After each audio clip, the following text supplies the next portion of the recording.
Hi, everybody.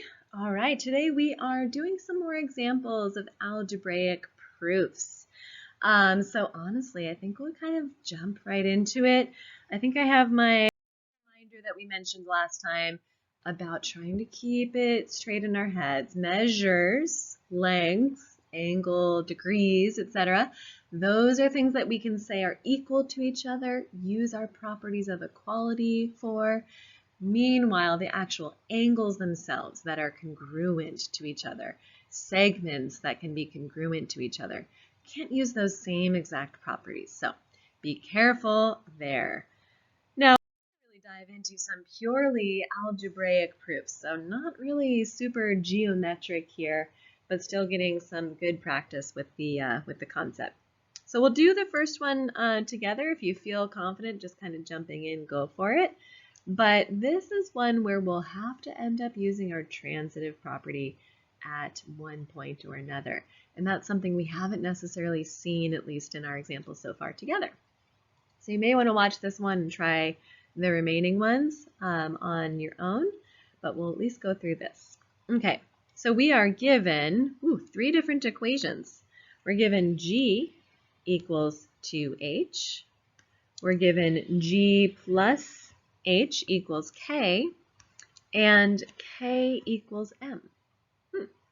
What we're ultimately trying to prove is that M equals 3H. All right, so there's kind of a lot going on here. Let's start our structure. So I'm going to build a little two-column table with one column for statements and the other for reasons. You'll want to do the same. Okay. Trying to draw as straight a line as possible. We're going to call it good. Okay, so I'm going to first just list my given information, and again, I'm just going to call out like part A, part B, part C of step one, so we can kind of isolate these individual pieces.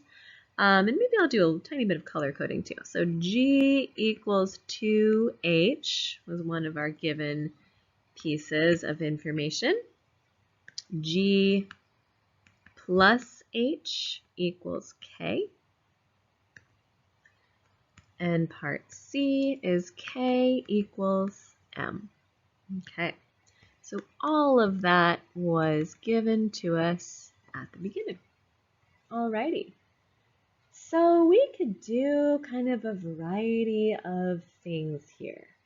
What I'm feeling inclined to do is kind of combine my steps or combine my equations 1a and 1b. Notice in those equations I have g and h. And ultimately, in what I'm trying to prove, I have no g and I have no k, but I do have m and h. So at some point, I've got to really get rid of g, if that makes sense. So I'm thinking with the 1a and 1b, I might take what g is equal to and plug it in for g in the other equation. So take 2h and plug it in for g in g plus h equals k. Let me write that for now. 2h plus h equals k. What that is substituting something that something else is equal to into another equation. So I'm going to call that my substitution property of equality. Okay, so now we have h's and a k. Of course, we perhaps remember that k is not part of what we're trying to prove ultimately. But I've got those multiple h's. I don't love that. So for now, I'm going to go ahead and combine them. 3h equals k. This came up in the last video as well. We are indeed totally allowed to say combine like terms. It's not a property of equality. Oops, why did I say of? Combine like terms. Not a property of equality, but still works for us as a justification for that action. Notice I would not want to call that addition property of equality because I'm not like adding h to both sides or anything. I'm just combining the ones that are together on the same side of the equation. Okay. What could I do next? I've got my 3h that I know needs to be involved in my final line. But I've got k instead of m. But notice C states that k equals m. This is actually a great opportunity for us to do one of two things. We could substitute again. I know that k is the same thing as m, so I could take m and plug it in where I see k. However, as a reminder, we have this lovely transitive property of equality that technically states that if A equals B and B equals C, we can cut out that so-called middleman, perhaps, and say, well, actually, A equals C. And that is indeed what I have here. I have K equals M and 3H equals K. I have that sort of middleman that I can cut out. So we could use a couple different justifications for our next line, writing 3H equals M. I'm going to call that my transitive property of equality, but you could also use the substitution property of equality. That would be okay as well. They're not always interchangeable, but maybe sometimes we can see some instances where they are interchangeable, or could both be used is maybe a better way of saying that. Now we do have one more line. Comes down to the pickiness of proofs. It's backwards. So let's flip it around. Say m is actually equal to 3h. That's our mirroring kind of property, which is called our symmetric property of equality. Okay, so that's perhaps the first time we've seen that transitive property coming up. Now I have 3 more proofs, kind of like this, a little bit more complicated in the algebra way. I want you to give these a try, which means I want you to pause the video and give them a go. After this, what I'm going to do is just kind of go through one by one, but I would encourage you to pause, maybe work with your table or at least just your seat partner and see what we can get through. It might make sense to not do any of this as like a proof, just kind of work on paper and then try to organize it into a proof. That might make sense to you. Or it might make sense just to go ahead and dive into the step-by-step kind of writing. Okay, well, I'm going to go ahead and look at number 2. So number 2 is telling us we have A plus B equals 2C and B equals C. So what we want to say is that A equals C. All right, let's give ourselves our structure. Statements and reasons. All right. There we go. So first things first, let's just make sure to restate what we have. A plus B equals 2C and B equals C. That's our given. Okay, so in our final thing we're trying to prove, there's no variable B, so somehow we've got to get rid of that. I'm noticing that in our second given statement here, we're saying B is the same thing as C, so what if I were to plug in C where B is in that first equation?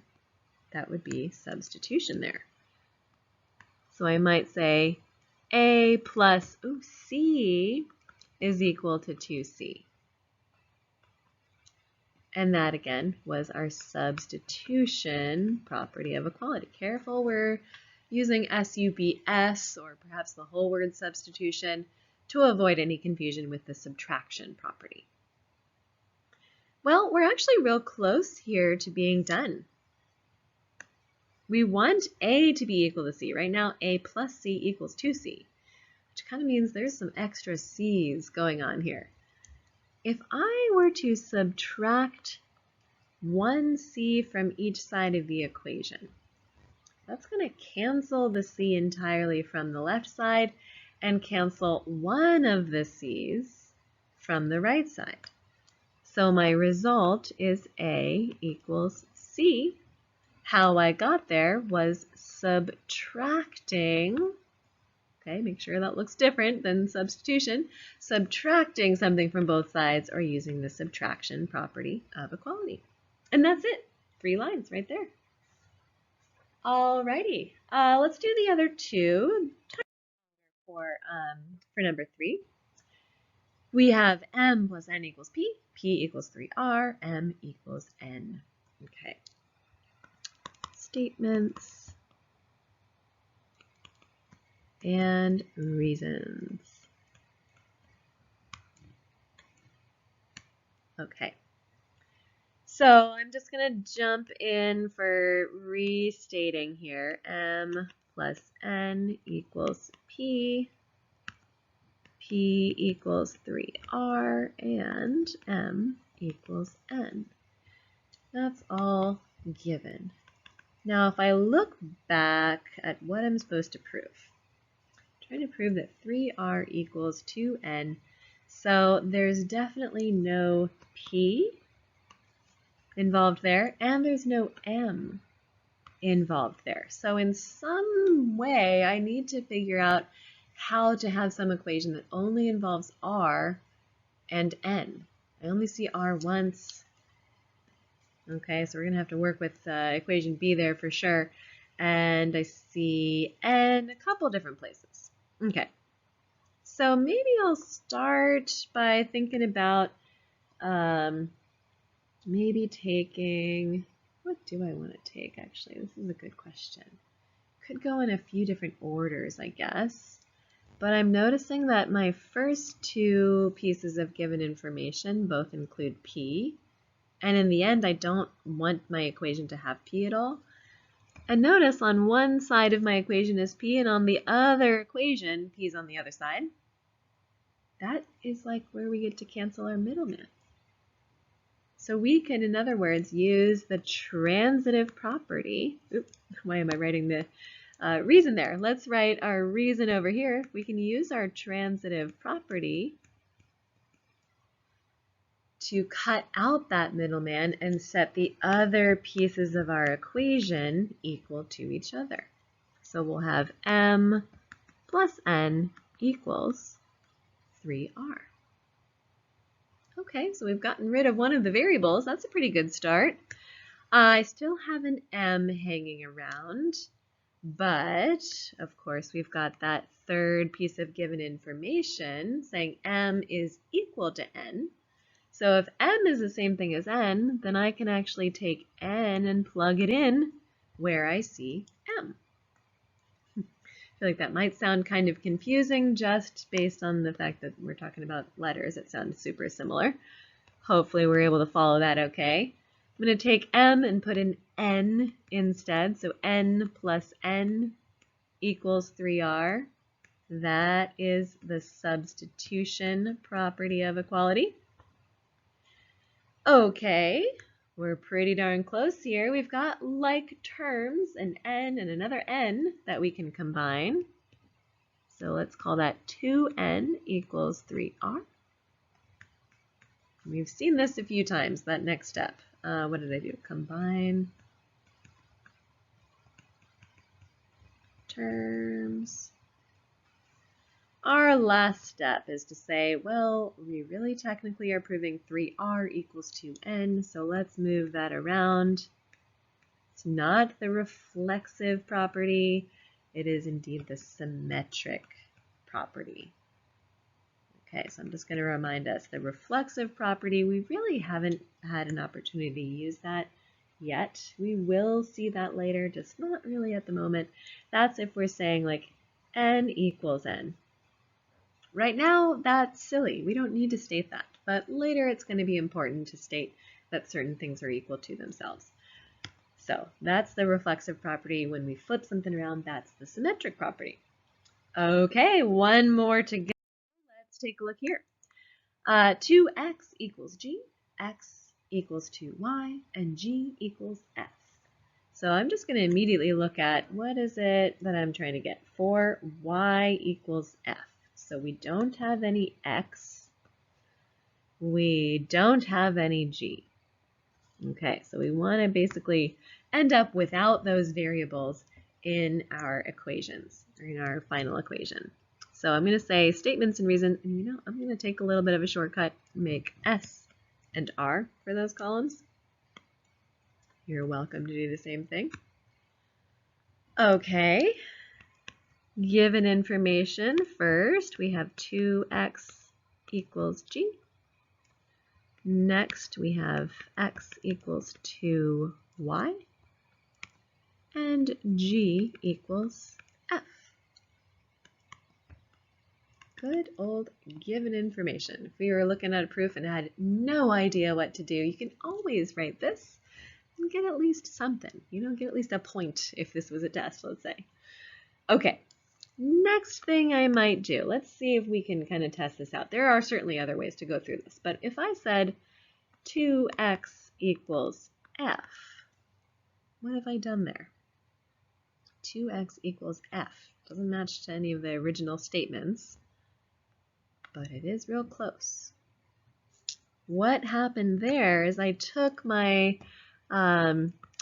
statement 1c that says g is the same thing as f, and I plugged f in for g.